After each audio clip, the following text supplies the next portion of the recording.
How's everybody doing? My name's Curtis Murray. From New Jersey.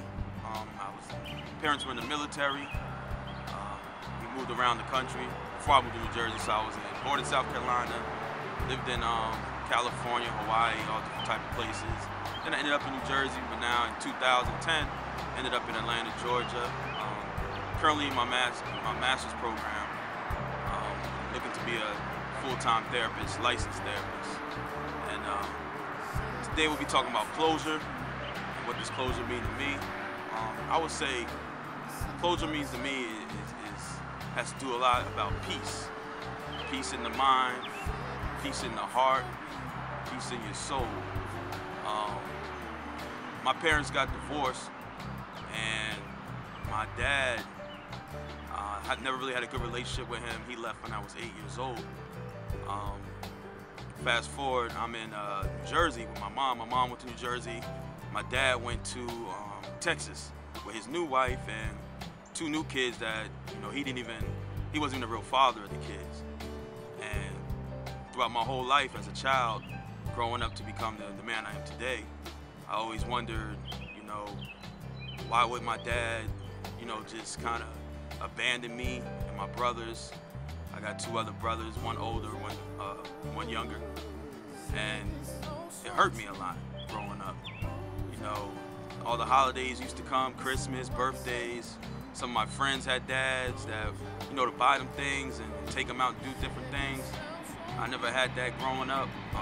It was pretty sad for me, because I knew he was alive, but at one time, I really thought, to me, in my mind, he was kind of, dead, pretty much. It was like, I didn't have a father. I didn't even want a father.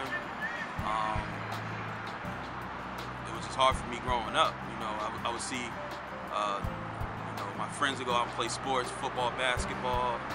Their dads would be out there with them, cheering them on and telling them to be tough and stuff like that. And I was like, I didn't have that support, growing up. To have a dad to push me to do different things. If I fell on, if I got hit too hard on the football field or something like that, I'll just kind of quit and be like, I don't feel like playing no more. But, I know if I had that dad in my life growing up, that support, he would have pushed me to keep going. So it's a lot of different things I wanted to do in life that I couldn't accomplish because I didn't have that extra support system, the two-parent support system. So, actually, as I got older, my dad actually reached out to my mom. I believe I was 21. Actually, I was 23. So let's say 12, 15 years after he left, he finally reached out to my mom.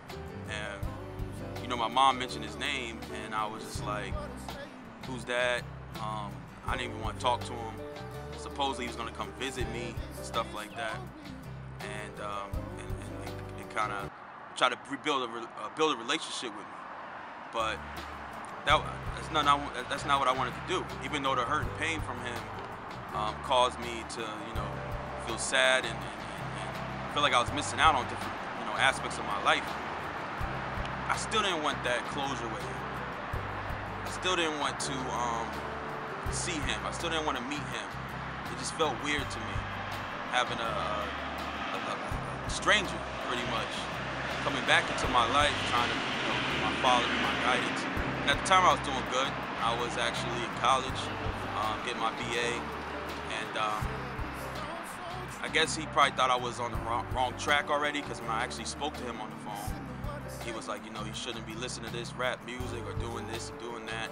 And in my head, I'm like, who are you? I don't know who you are, so who are you telling me what to do? Try to tell me to join the Marines, because he was in the Marines, and it just wasn't, it wasn't clicking at first. So actually I had a conversation with a mentor of mine. It was actually a professor at my undergrad college, and they were saying how I should give my dad a chance. I guess he could see the pain and hurt that I had growing up, and conversations we had personally. He could see that me not having my dad in my life at the time, throughout my whole childhood, kind of affected me. So he pretty much was like, you know, you need to go close that chapter in your life. You need to go, you know, you're not gonna reach your full potential if you keep holding on to the hatred you got for your dad. You keep holding on to the resentment, the you know, the bad memories, and just a whole negative mindset that's in my brain regarding my dad. You know, and it took me some time. My dad actually did come visit. I did speak with him a little bit. It really didn't go nowhere. I didn't really want to speak with him, but a couple years later, I actually reached out to him first. Actually, I reached out to my father's family first. They live in Baltimore.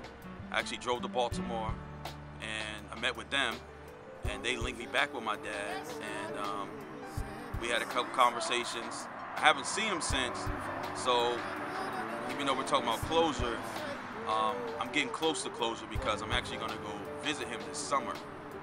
I'm actually going to be the bigger man because you know, I feel like he should come visit me, but he hasn't reached. I don't know if he feels bad or maybe he has feelings that he needs to disclose to me before he meets me again. But I'm gonna be the bigger man, and I'm gonna actually go to San Antonio, Texas, where he stays with my sister, who I never met, and I ain't gonna say confront him, but you know, kind of tell him how I feel about the way he affected my life by not being in it, and maybe get his side of the story of why he wasn't in my life. Give him a chance to speak too. And you know, life is short, and you know, maybe me and him can live the rest of, you know, throughout our lives as father and son. Maybe we can close that chapter in our lives.